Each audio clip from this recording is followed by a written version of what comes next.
What's up, everybody? All right, it is early. I had a lesson with somebody across the world, and it was the afternoon for them, and I'm up a little early. But I wanted to do this because we were talking about suspended chords, and we were getting into the theory behind them, why they're called suspended chords, and what is generally happening when you're playing them. So, a really common one, this is in the song that we were learning, would just be this G, right? And then when we switch to D, we're going to leave that pinky down and then lift it up.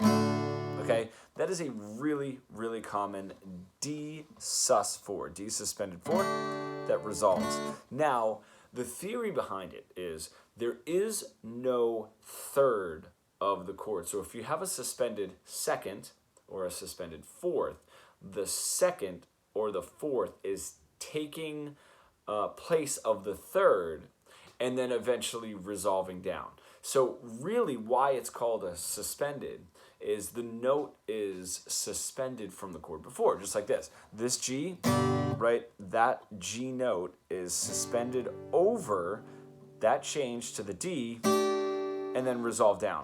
Now, if there's a song that has no chords in it yet, no chords in it, there's a song that hasn't started yet, I'm sorry, it's early, and it were to start in that chord, you could still call it a D sus4. It's just what the reason for calling it a suspended. So that note is suspended over. So it is the 2 and it is the 4. The reason being is, like I said, it takes place of the third of the chord.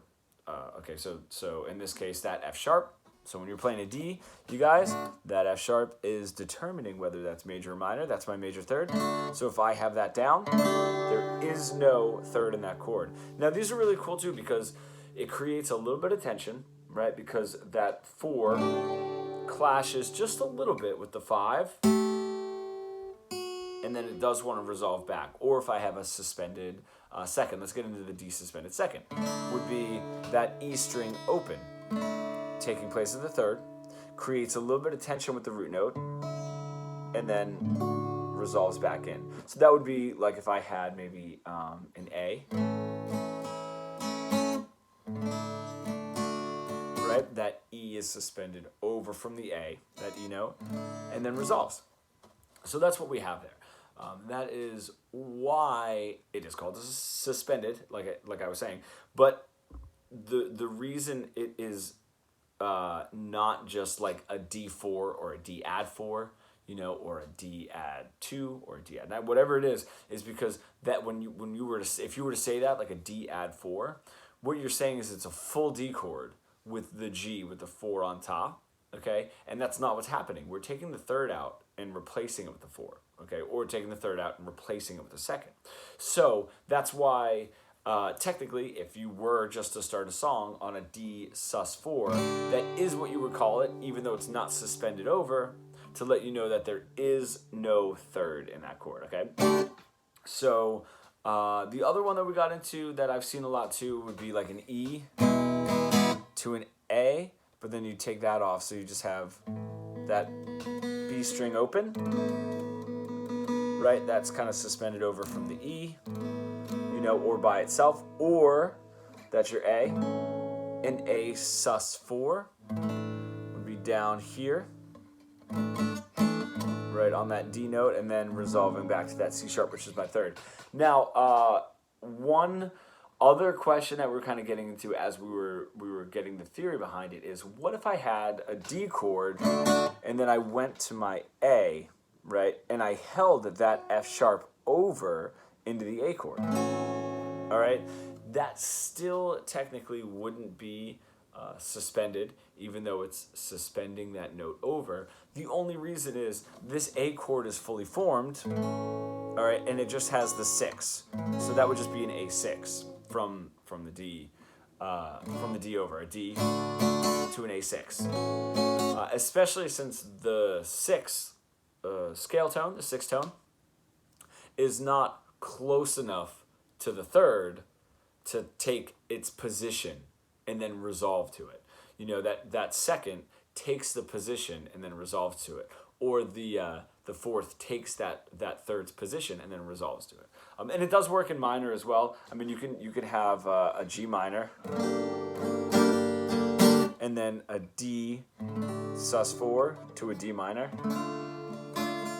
Now the sus4 to a D minor is a little bit different, just because that 4, when you have that 4, right, that half step, that 4 to the 3 really wants to drop down, right? If you have something that's, see, I'm gonna play a little bit more in this key, just so we get that key kind of established in our ear. And I do that, it doesn't have the same impact, right? Because it's that whole step away. Still a nice change of doing a D sus4 to the D minor, but the minor also increases a little bit of what's happening with a D with the sus2, with the D sus2. So if I did G minor, A minor, D sus2, oop, right? And that reason being is that 2 is a half step right below my minor third. All right, so that can change a little bit more on that impact. Naturally, that 2 is going to want to either move down to the root note or up to the third, but it does tend to want to pull down to the root note a little bit more in a major, right? Or in a minor, I guess. But because it's only a half step from the minor third, it likes that motion a little bit more so.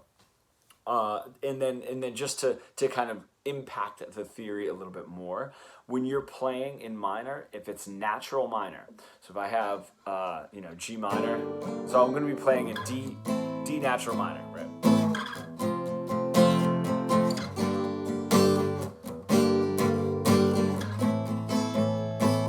I'm going to naturally want to get into that resolve to my D minor. That F, right, is the relative major, so that almost can act a little bit as a sparking note, almost like a secondary root note. You know what I mean? The minor third, right, of D minor is that F, which is why I could do G minor, A minor, C7 to F would fully resolve, but I can do G minor to A minor, right, to C7 to a D minor, and you can see that F note kind of like, ooh, that also has a little resolve to it. So that's just why if you were to go into like a C7,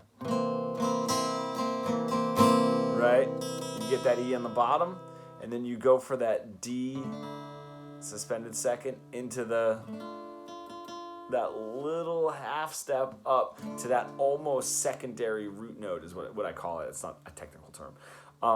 Gives you like a little bit more a feeling of resolve. So I hope that kind of went into some of the explanations of your suspended chords.